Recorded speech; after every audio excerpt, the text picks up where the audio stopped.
Oke Lur, ketika saya sudah selesai mendokumentasikan proses switch over yang ada di stasiun Solo Balapan, saya di ruang PPKA bertemu dengan Pak Linus, Direktur Operasi 1 PT Line Industri.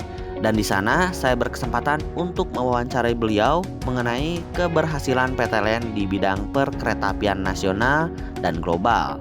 Untuk teman-teman yang penasaran, yuk simak videonya sampai habis. Oke, assalamualaikum warahmatullahi wabarakatuh. Apa kabar teman-teman semua?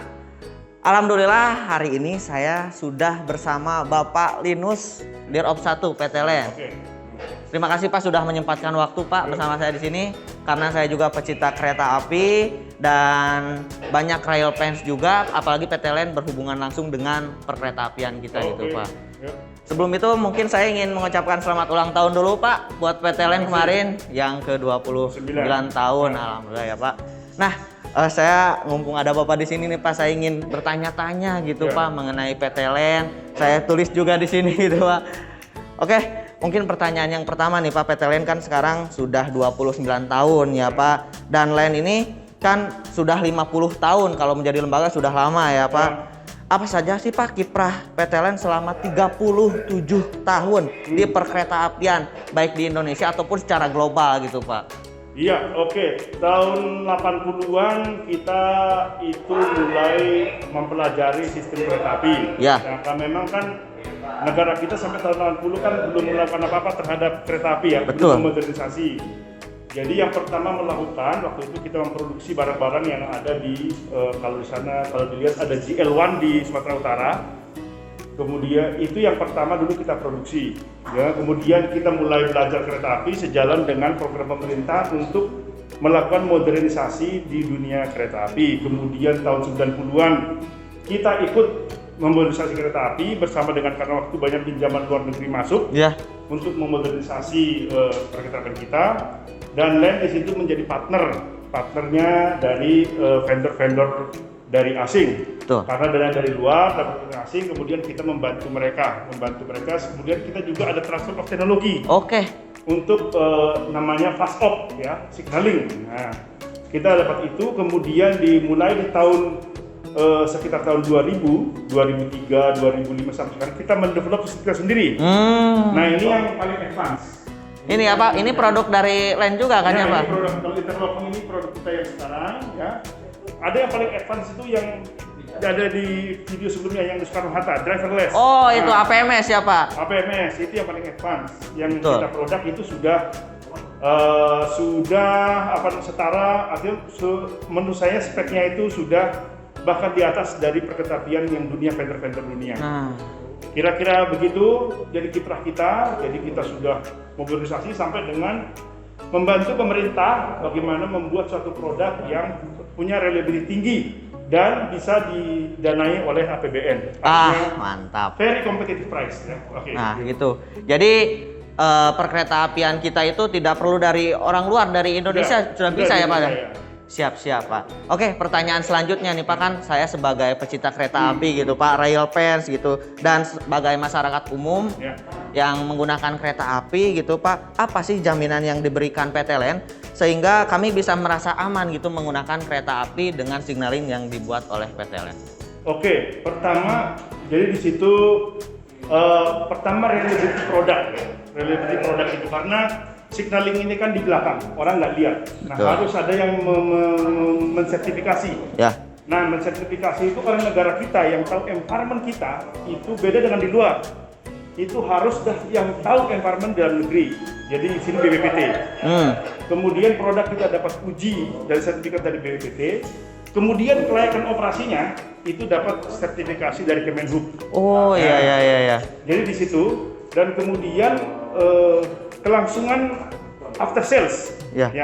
After sales ini yang paling penting, karena semua peralatan persinyalan di dunia yang paling kritikal itu adalah after sales. Jadi bisa beli, umumnya tidak bisa merawat. Nah, Nah, itu ya. Nah, untuk produk kita ini memang kita buat namanya ada open platform ya. Open platform ini key kuncinya, sehingga dengan open platform ini menjadi harga-harga spare part ini menjadi sama dengan industri, tidak lagi sangat spesifik ya, tidak seperti yang lain. Jaminan kita itu. Oke. Jadi kereta api ini si operator akan dengan mudah dan menggunakan harga yang sangat kompetitif untuk mendapatkan spare part. Siap. Karena open platform tadi. Oke. Terima kasih Pak. Untuk pertanyaan selanjutnya nih ya Pak. Bagaimana positioning LAN dalam percaturan industri persinyalan nasional dan global? Karena kita tahu kan LAN ini tidak hanya di dalam negeri gitu kan, produknya sampai luar, itu seperti apa Pak? Ya, kita sudah mulai go global. Jadi yang menciptakan open platform ini di dunia ini adalah PT LAN. PT LAN. Nah, sekarang kita sudah masuk di Bangladesh, masuk Filipina, kemudian masuk juga ke Thailand, kemudian masuk lagi ke Afrika, ya. Nah, konsep kita, tapi bukan barang kita, itu di beberapa negara Eropa sudah dipakai. Oh, ya, mantap konsep bro. ya, konsepnya. Sudah, oke. Tapi bukan, jadi konsep open platform itu sekarang karena sebelumnya perawatan fast ping sangat mahal. Kemudian saya beberapa kali seminar di IRSI ya, yang internasional. Betul. Saya kenalkan tentang open platform dan ini bisa mereduce biaya perawatan. Nah, kemudian beberapa negara Eropa itu sudah mulai mengimplementasikan. Kalau kita sendiri dengan produk kita, kita sudah masuk ke tadi Bangladesh, kemudian ada Filipina, kemudian ada Sri Lanka, kemudian kita ke Thailand, dan sekarang kita masuk ke Afrika. Oke, sudah bisa ke Afrika ya Pak? Ya. Oke, mantap, sudah go internasional ternyata ya. Pertanyaan selanjutnya ya Pak, nggak apa-apa ini Pak, banyak juga. Ya. Oke, apa yang menjadi keunggulan utama LAN dan apa rencana pengembangan LAN serta strategi menghadapi persaingan global? Karena kan LAN ini ada persaingannya, tapi kan LAN sekarang sudah makin maju gitu Pak. Ya. Seperti apa? Jadi memang satu kita yang ingin adalah kita sekarang mulai ikut di tender-tender internasional. Mantap. Ya. Tender internasional beberapa kita ikuti. Sekarang kita ikut tender LRT di Filipina. Oh, oke. Ya. Jadi artinya begitu tadinya dengan APMS, Ya. Skytrain itu orang nggak percaya kalau ada perusahaan di Asia ini bisa di Asia Tenggara maksudnya, Ya. bisa membuat sistem driverless, ya. Nah, kemudian begitu itu sudah di-proven, sudah dioperasikan dan sudah disertifikasi, dunia mulai melirik. Nah, kita sekarang di semua hampir tender-tender yang driverless, kereta api yang modern di seluruh dunia kita mulai di-invite. Mantap. Kita diajak, ada surat khusus ngajak kita, karena memang kita bisa, umumnya driverless system itu durasi proyek itu 5 tahun. Kita APMS itu bisa 11 bulan. Oh iya. Jadi kita cut time, artinya cut cost juga, dan dengan tadi jaminan after sales. Iya. Jadi yang tidak eksklusif gitu ya. Jadi nanti begitu after sales, maka karena konsepnya open platform, maka semua begitu kita serahkan operator bisa mandiri menggunakan dananya, bisa melakukan secara mandiri, tidak lagi harus mensubkonkan dengan suatu price yang tinggi lah. Gitu. Iya. Gitu. Ya. Oke. Mantap ya. Ini Pak pertanyaan terakhir nih Pak. Oke. Apabila ada perusahaan yang ingin masuk ke bidang persinyalan nih Pak misalkan, apa yang harus disiapkan dan butuh berapa lama untuk bisa menjadi seperti LAN? Kita masuk itu mulai belajar tahun 80. Oke. Kemudian kita kalau sampai yang advance itu yang Skytrain 2017 ya. 2017 sudah mulai komersial operasi ya. 2018 itu komersial operasi. Jadi apalagi satu harus konsisten karena dunia kereta api ini kan satu syarat dengan politik suatu negara. Karena kereta api ini adalah tergantung karena ini adalah public transport yang sangat tergantung kepada kebijakan pemerintah. Jadi bisnisnya itu pasti dia up down. Jadi perusahaan kalau tidak punya, artinya napasnya nggak panjang, jangan coba-coba masuk.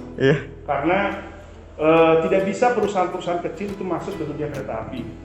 Dia mungkin sekali dapat proyek, 2 kali dapat proyek, habis itu kereta api ini bisa tidak ada proyek 3 tahun.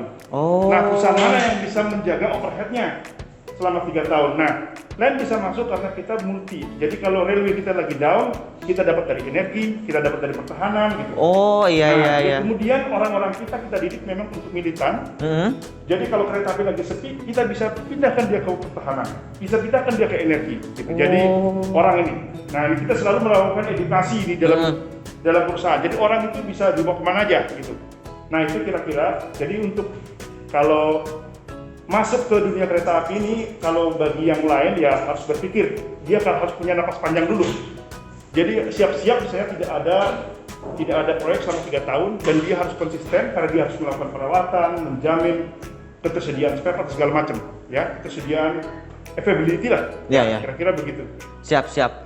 Aduh, terima kasih banyak nih Pak. Oke. Saya sudah ngobrol panjang lebar tentang perkeretaapian Indonesia dan luar biasa sekali ternyata PT LINE ini sudah go internasional ya Pak. Siap. Nah itu tadi ngobrol-ngobrol saya bersama Pak Linus. Terima kasih, itu konten tambahan dari saya. Kurang lebihnya mohon maaf. Wassalamualaikum warahmatullahi wabarakatuh.